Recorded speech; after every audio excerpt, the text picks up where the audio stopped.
شیخ عبد القادر جیلانی فرماتے ہیں، فجر کے بعد ایک مرتبہ یہ دعا پڑھیں، دنیا کی ہر حاجت پوری نہ ہوئی تو کل قیامت کے دن میں اس کا دامن گیر ہوں گا۔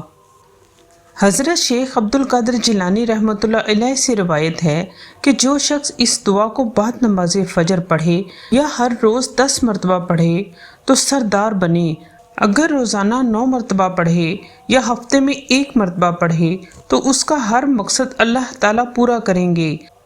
اگر دنیا میں اس کا اجر نہ ملے تو قیامت کے دن میں اس کا دامن گیر ہوں گا۔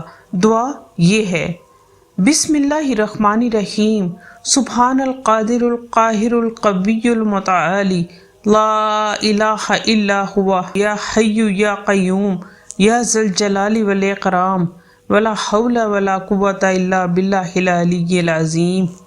Thanks for watching.